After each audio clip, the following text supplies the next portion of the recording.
While you're waiting to go to sleep tonight like it's Christmas Eve and waking up tomorrow morning on a Thursday, understand the NFL is back in your life for real. We got some afternoon Major League Baseball on a Wednesday hump day, the perfect tonic to say, I don't know how I'm going to make it to tomorrow morning. You got a ton of baseball today, and it starts in the nation's capital at 1:05.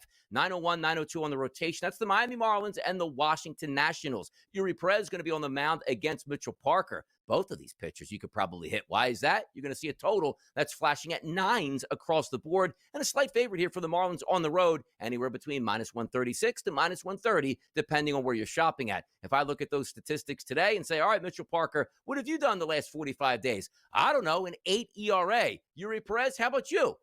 Roughly a 5 ERA. The bats should come out smoking today in the nation's capital, Joe. Yeah, but, I trust Yuri Perez to figure it out and not Mitchell Parker here. I think that, yes, his past 5 starts have not been good at all. But, again, that was what? Against the Mets? The Nats are not the Mets. They are not going to hit the ball quite like the New York Mets here. So I think Miami has a advantage early, though. So I'd be looking at this price maybe to say, you know what? Miami probably gets the Parker before the Nats are going to get the Yuri Perez. I think Perez bounces back here. I'd look for Miami in the first 5. Let's see what happens between those. I do think we get some runs. Let's take a look at some weather temperatures there in the nation's capital today as I focus in. 79 degrees and clear, no precipitation, about 82 degrees when the game ends here, and a light wind blowing out. So good hitting conditions here on an afternoon game. Let's keep it in the 1 o'clock hour and head to Detroit. We're looking at another victory for the New York Mets over the Tigers here. Clay Holmes will take the mound, and Joe says his time's running out on that arm strength here late in the season, going up against Casey Mize. This line, roughly a pick 'em across the board, and a total that's listed anywhere between 8.5s and 9s, depending on where you're shopping. Holmes and Mize, do we get more runs today? We've been seeing some runs in Detroit lately. Well, I mean, talk about the tale of 2 halves, right? Mize, prior to, I think, the All-Star break was kind of lights out for them. The problem is after that All-Star break, he has not been good. He just got roughed up by the Athletics. I think last week here, Detroit lost 7-0 in that game. The way the Mets are hitting, if you are not confident and you've got a pitcher that maybe still trying to figure some things out, 46 hits and 11 walks in 35 innings is what he has done here. Not good here, but I don't trust the Mets and Holmes either. Give me the over, Donnie. I will take balls and runs being flying out of that ballpark here today. Interesting weather, too, about 77 degrees. You like to see that. No rain in the forecast. Fantastic. More of a crosswind, like 13 to 14 miles an hour. I wonder if that's going to get in play for some of those balls out to right field or blowing some of those balls foul that would have actually been an out around the foul line down the left field line. We'll see if that plays into it here. Let's get out to Texas, or let's say Arizona, where Texas is going to take on the Diamondbacks. Lighter versus Gallon. How about a favorite here for the Arizona Diamondbacks at a -136 price to -128, depending on where you're shopping at? And the total, that's listed at 9 across the board. Can Texas continue to make a run here in the month of September and put some pressure on the Mariners and the Astros, who aren't playing great baseball, Joe? No, they're not, but they are feisty at home, right? And I did like them yesterday. And unfortunately for Texas, they were 0 for 9 with runners in scoring position, hit into not 1, not 2, but 3 double plays in that game. And that was enough for Arizona to be able to get it done. Leiter has been, he's been good here, but he has been better at home in Arlington than he has been on the road. Which Zach Gallen shows up, your guess is as good as mine here. But if it ain't broke, don't fix it. I still think runs are coming here. I might look at the over in Arizona. Yeah, it's been tough this year to see what Zach Allen's getting here. Also, what's tough is the San Diego Padres better get a move on here if you want to catch the Dodgers. Povich, the lefty, versus nasty Nestor Cortez, another lefty for the Padres here. This total sits at 8 to 8.5, depending where you're shopping at, and a heavy favorite for San Diego. Do we trust San Diego around that -165 price point, Joe? Well, I don't know how you can try. I don't know how they lost the first 2 games of the series is beyond me. So now they are going to need nasty Nestor to have a quality start here. I believe he's only lasted 3 innings against Minnesota last time out? That's not going to cut it. This bullpen's getting a little taxed right now for the Padres. We'll see what happens. They need a victory because after the break, we're going to take a look at a team here in the Pittsburgh Pirates that did some damage yesterday at the plate against the Dodgers. You know who's on the mound today for those Los Angeles Dodgers? It's one. Shohei Ohtani at the plate on the mound. Can he rescue the Dodgers? Come back and find out. We'll handicap that game and much more next. Shohei Ohtani's on the mound, and the analytics crowd absolutely giving a standing ovation. Today in Pittsburgh, it's Ohtani going up against Ashcraft, 903, 904 in the rotation, a 640 start, a heavy favorite for the Dodgers, anywhere between minus 172s to minus 180s, depending on where you're shopping at, and a total that's listed at 8 runs. The reason I say the analytics crowd loves Ohtani, look at his last 45 days. His ERA is a 5.40. That's terrible, but his Ks per 9, 13.11. His xFIP number, microscopic, 2.37. Sierra, best on the card today, 2.64. Is Ohtani enough to overpower that Pirates lineup today and give them an easy victory for the Dodgers? Well, nothing seems to be easy for the Dodgers against the Pirates here for some strange reason. But I mean, Ohtani on the mound coming off a pretty darn good spot. They're also looking to extend him a little bit, right? So I think he went at least 5 innings, got the win his last time out. Ashcraft for the Pirates, by the way, a bullpen guy turned into a starter. He's got 5 starts under his belt, and he actually hasn't been that bad. The numbers are actually pretty decent here, but when it's all said and done, the fact that the Dodgers aren't a $2 or more favorite here, I'm going to lean towards them early in this one. Look to maybe lay a half a run in the first 5 and think that they'll get some run support for Ohtani and play from in front in this game. By the way, Ashcraft, I have him listed here 3rd on the analytics card today with all these pitchers today, Joe. 3.27 xFIP, 3.49 Sierra. Maybe an under, could be in tail, at least over the first 5 innings. We'll find out because we always like to point out the Dodgers bullpen is struggling. It's not supposed to. The Pirates don't have a really good bullpen either at this point. So watch out and get what you wish for after that 5th inning sort of goes up in the air. Toronto and Cincinnati. Toronto desperately needing a win to try to fight off the Boston Red Sox and the New York Yankees. Biebs will be on the mound. That's Shane Bieber going up against Zach Littell. A total that opened up at 9, Joe. That's dropped to 8.5. But a favorite for Toronto in that 150 range overnight. We're now seeing 160s in the marketplace right now as a favorite towards Toronto. Does Toronto get back to their winning ways today with the Biebs on the mound? Well, I kind of understand the move to the under. Like, the Reds bullpen is absolutely smoked right now. They weren't very good to begin with, but now they're really taxed given the fact that they all of a sudden, with Nola being scratched last minute, then they had bullpen arm after bullpen arm having to come in that game, and it was a close game, so it wasn't like they could just throw a shortstop out there and eat up some innings. So I'm very worried about the Reds bullpen. They're going to need big innings out of Lael here, and I don't think they get it. I think the over is the way to go here. I'm expecting more runs. Bieber gave up a couple home runs last time out here. It is the Great American Small Park, after all. I think an over is in pretty good shape. I think another Great American Small Park resides in Tampa. You saw yesterday, the handicap on that game for me was, where are they playing? Okay, just take the over. Yeah, 12 runs were scored. By the way, 10 of those for the Tampa Bay Rays. Cal Raleigh did hit a home run, but certainly in a losing effort. George Kirby's on the mound. Pretty good pitcher there. Hauser, decent pitcher. You're going to throw another total up there at 8.5 and a favorite here for Seattle. I'm just going to look at this game again and say, look, I understand Kirby can strike guys out. Hauser might have a good pitching performance. That's not the building for taking unders. I don't care how good that pitching matchup is. Just give me more runs in this game. But I do think Seattle bounces back at the plate and can get the Hauser tonight. Well, Hauser has not been the same guy since he was traded over, right? From the White. Yep. So he was very good there, and then he came over to town. Yep. It's like, no, it has not been good at all here. So, yeah, I'm with you. I like Seattle to bounce back, but Kirby hasn't exactly been fantastic either, though, since he came off the IL for Seattle. I know they're a little disappointed in what he's given them. All in all, though, if it ain't broke, Johnny, I don't trust either guy. I think we're going up and over in this spot here.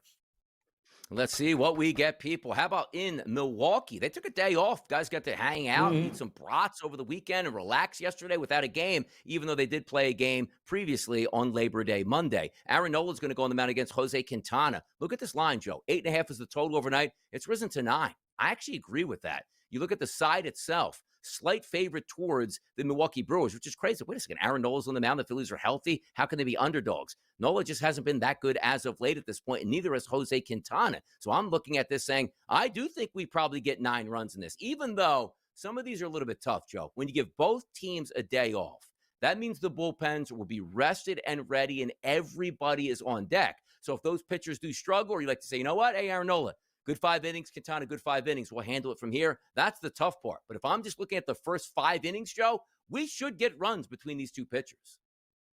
Yeah, and both bullpens got pretty used in that Monday game, right, Yep, Donnie? I mean, I think they both used 6 relievers apiece. So that, yes, the day off, which is strange, was pretty good. But you mentioned it, Nola, who missed, 3 months, I think, with a sprained ankle. This will be his 4th start off the IL. He is 2-0, but he's given up 13 runs, 12 earned in 14 and a third. And you mentioned it. We knew regression was coming for Quintana. He only went, 3 2/3 against Arizona, gave up 6 runs. Give me the over. I agree with the move to the over. I'd even go Phillies team total up and over in this one. How about guy Cade Horton? Last 45 days, Joe. 0.86 ERA. Yes, you heard that correctly. Going up against Bryce Elder. That is the Atlanta Braves. Taking on the Chicago Cubs. 905, 906 on the rotation. A 740 start. Cool, rainy, possibly conditions today in the Windy City. Around 60 degrees. That's why I see that total across the board. That it's down from 8.5 at the opening number. Down to 8 here. But a favorite for the Cubs, which opened up overnight. Minus 170s, give or take. You now see that marker up there to 152. Anywhere between minus 150 to minus 158 in the marketplace right now. Elder versus Horton, who, I don't know, I got to give up runs, Joe. No, I don't know. Elder is absolute. I'm sorry. Guy has burned me in back-to-back starts here, looking like Cy Young here, shutting down the Philadelphia Phillies last Friday, giving up 3 hits over 7 innings. I mean, you got to be kidding me. No, I am not buying it. I like Cade Horton. I like the Cubs the way they're swinging the bat now. I will lay a half a run in the first 5, and I absolutely believe this Cubs hitters will get to Elder and put him back where he belongs, which is somewhere in the parking lot. More of a crosswind in Chicago, which is good. So as long as the wind isn't blowing in, it's not blowing out, but it's not really harming it there. We'll see if we can get some extra runs. But again, cooler conditions in the Windy City tonight, around 60 degrees during that game. The Athletics and St. Louis still teed up again. Lower scoring game yesterday. Michael has got me, but again, the Athletics going 1 for 9 with runners in scoring position. That's never going to help you out at this point. Springs on the mound, the lefty versus Liberatore. Liberatore's another bad pitcher. Probably going to look to fade him as well. This total is an 8.5, but roughly a pick'em across the board. Maybe get a bounce back in runs from both teams, as you barely saw any offense overall yesterday, Joe. No, you didn't, and you're right. I mean, we knew Severino coming off the IL. He has been, even before he was on the IL, he was lights out on the road. He was certainly good enough last night to win, but they just couldn't get any runs going. Listen, I don't like Liberatore because he's a contact pitcher, and this Athletics team will make you pay here. I like the Athletics to take the final game of the series here. Yeah, you look at the xFIP on Liberatore last 45 days, 5, ridiculously bad. And then the Sierra number is a 5.09, even worse. He's a pitcher, right? If you're pitching the contact, not striking guys out, eventually it's going to catch up to you. You just need innings. You need innings and you need opportunities. Like if you tell me before the game, like, hey, you're going to have 10 at-bats with runners in scoring position, I'll take that every time. Just don't go 1 for 10. Go 2 for 10, 3 of 10, and that certainly is probably going to come to a victory. Maybe it does for the Athletics and St. Louis. But a really good Major League Baseball card today, as we previewed. A few games in the afternoon. There's actually 4 games that will start at 4 o'clock or before, and then you have that night slate here as we get ready for NFL action. It's going to take place tomorrow between the Philadelphia Eagles and the New York Yankees. Feeling good about this card today, Joe. How about this? Do we sweep a little Major League Baseball again today? What do you say? Oh, I think it's coming, Donnie. Yeah. We love our little afternoon junkets here in Major League Baseball. Pretty good slate tonight as well. But I want to talk some Yankees baseball with George here because the Yankees are in an interesting position. First place for the majority of the season, slipping back. Oh, no, we're going to make the playoffs. Now starting to charge back up with the Boston Red Sox to try to take down the Toronto Blue Jays. Yesterday's game, you got 7 runs after Framber Valdez sort of had an implosion with his catcher, which was interesting in the least. But they're going to take on the Astros again tonight. George, tell me about the Yanks. Is there a chance that they can get back in the race? I don't mean making the playoffs. They'll do that for me. But getting back in the race where they can actually win the AL East. I think there's a chance at that. Sure, we're going to find out a lot over the next 2 weeks, right? I mean, we sort of poo-pooed last week. Oh, you beat the Nationals. Oh, you beat the Chicago White Sox. You took 6 out of 7. We all knew their next 12 games, now 11 games, were against the Astros, Blue Jays, Tigers, Red Sox. 4 playoff teams, and you had a combined record of 7-19 against those 4 teams. All right, yeah, you blew out Valdez last night, and that was very interesting, by the way. The cross-up with the catcher there after what happened there. I think he hit him on purpose, by the way. I do think he did it on purpose, but I like thinking like that. But that was great. But the Yankees generally do beat up Valdez somewhat there. They've had good success against him in the past, although they did lose to him on Old Timers Day here. But what's going to happen over the next 11 days, right? All right, so I think we'll find out. If they go – they have 11 games. They go 4-7 next 11. Well, we know. Listen, they're not just not going to do it. They can beat bad teams, can't beat good teams. The definition of an average team. If they go the opposite, if they go 8-4, maybe they are a threat here. Maybe they are a threat. If they can't catch the Blue Jays, they run a collision course with the Boston Red Sox for a 3-game series, right? And that means you got Crochet, right? You're going to face him game 1. That's not going to be easy for the Yankees, who I think have scored 1 run in 2 starts against him this year. So they're going to have some issues there, but. Is there a chance? Yeah, because the Blue Jays, that bullpen's not very good, right? They have holes there. It's got some issues there. There's no great team in the American League. Yankees have holes, Jays have holes, Red Sox have holes. Every team can be beat. It just might come down to who's hot at that time. Yeah, you're right about that. Because the stuff that we look at and try to measure out and see exactly what happens is, Major League Baseball is finicky. How hot are you going to be down the stretch in September? That carries into October. If you ask me right now, hey, would you rather be a wild card but extremely hot over the final 3 weeks, or win a division and cool off and say, let's rest our guys to the playoffs? It's taking the hot teams in. But we're baseball guys, George. We love this. Everybody's going to turn the page from college football to pro football. Tell us a little about September betting and how you handle it here quickly. I think with both, you're very careful here. We don't know what we don't know in NFL yet, right? We don't know who's going to be ahead of who. So week 1 is cautious for the NFL for me. And same thing with baseball. You got teams that are packing it up. They're done. They don't care anymore. So you're very cautious in September with the NFL, at least the first couple of weeks. Exactly. George always has a good pulse there on the Yankees and certainly the Dallas Cowboys. You tee it up tomorrow night in Philadelphia against the Philadelphia Eagles. You can catch George on Fantasy Sports Today, 3 p.m. Friday, along with Craig Mitch. Thanks for joining us and waking up early, George. We'll shut it down next on the Early Line.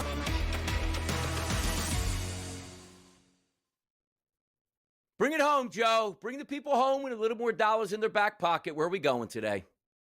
All right, so yesterday we went on the road and took the Giants on the run line there. We laid a 1.5, and that turned out to be pretty good. Why? Because, well, Colorado's not very good, and Colorado pitching is not very good. And I can apply that same logic to the Toronto Blue Jays and the Cincinnati Reds again here today, when the Reds unexpectedly had to scratch Lodolo late, had to go to the bullpen there, which had already been taxed, and go through that again yesterday. Now they got Zach Littell on the mound, and let's face it, if you're expecting 6-7 innings out of him, that's not going to happen. Toronto knows him very well from his time in Tampa, and they've had no problem beating him up there. Bieber gave up a couple of home runs last time out. I do like the over in this game, but quite honestly, I like the Blue Jays on the run line at even money. I think is a good bet because I think the Jays put away the Reds here, get to that bullpen, score a lot of runs, and win by more than 1 run here. We always like the run line on the road there. Score as many as you want in the top of the 9th inning, no matter what that score is. There's no worse feeling, Joe, right? I have a run line. It's a tie game. You have the home team in the bottom of the 9th, 3-3 with bases loaded and nobody out. Oh, walk. Congratulations. Everybody runs off the field and you're steaming hot mad because there was probably 2 to 3 runs waiting in that inning if you just had to keep moving on here and you were in the top of the 9th inning. But for me, I'll keep it simple. I'm going up to Colorado. Robbie Ray's a bad pitcher, the worst analytical pitcher on my card today, going up against German Marquez. Both of these teams should hit. Both should approach 5 runs, which puts you right in the ballpark for an over at 11. And also, You know the umpire is going to be quick on the draw. You throw a pitch inside here, you're getting tossed out of the game. Let's get into those bullpens tonight and have a little Coors magic. Mid-80s temperatures for this one. Light wind blowing out. Runs at Coors. Sign me up tonight and sign myself and also Joe up for a 2-0 night once again as we get ready for NFL action tomorrow.